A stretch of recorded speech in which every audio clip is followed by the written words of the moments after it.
Hi, this is Shane with Precision Turf, and as you saw in the last video, we did a comparison between the Cub Cadet Pro X 600, the Scag V-Ride 2, and the Gravely Pro Stance. And what you're going to see today is just the final thoughts on those three mowers. Let's start with the Gravely. Overall, I love the thing.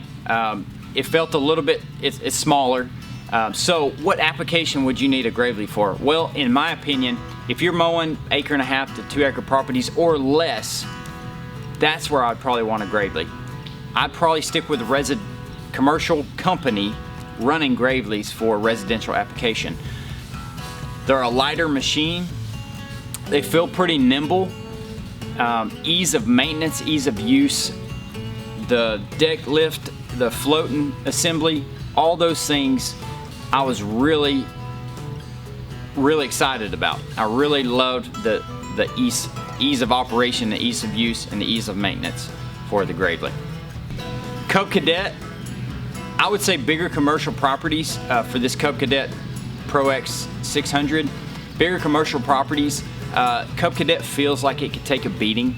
It's comfortable, you can ride it all day, and that deck float system, that lever system is just incredible. The deck leveling system looks pretty awesome too. It seems like it's gonna be one of the mowers that really takes off, and I'm really excited to see how their company does. But there's a stigma behind Cub Cadet, and all you commercial guys know this, that Cub Cadet is just a residential mower that you buy at Home Depot. Well, try out one of these things and I guarantee that you'll change your mind about that. And Scag, now I can give you more information about a Scag V-Ride because we've run them for 2.5 years. I'll tell you what's awesome about a Scag is reliability. Scag's been around a long time. We've used them for a long time. We've put Scags through some yards that are insanely terrible. Holes and bumps and rocks and metal and all. If you can think it, we've probably done it with a Scag V-Ride. And they've held up. Now we've had to fix a lot of things on them, but most of the time that's not the problem of the Scag, that's the problem of what we're doing with them. We just have some hard properties. But I will say, the Scag has the best cut in the industry.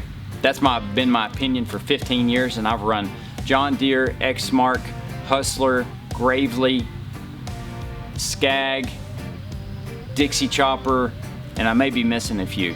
And of those, Scag is hands down, Cub Cadet, add Cub Cadet to that list. Scag is hands down the winner of the cut quality. Now that may make a difference where you're at. Up north you might have a mower that cuts better than any of those. Down here where we have Bahia grass and thick Bahia grass, the Scag beats them all. Now, just as a little bonus, I'm gonna tell you what we don't like about our Scags. Scag, work on a new deck lever system. Everybody else in the market is starting to work on that to get your pulleys, or however you figure that out, your engineers can figure this out, how to make that, how we can float that deck a little bit. That's important. Work on your dampening system on your platform so that it doesn't bottom out. Maybe give us some options. You don't even have to give us some options on the strength of the platform. Just let's make sure that thing's not going to bottom out and hurt the operators. So either better springs or better dampeners. Let's get a different leveling system on the deck. Something that's easy enough for a guy like me to figure out how to level that thing. We want to be able to work on our own equipment up to a certain point so we don't have to bring it in the shop and have downtime. Most guys don't have extra mowers that they can hop on and put on the crew.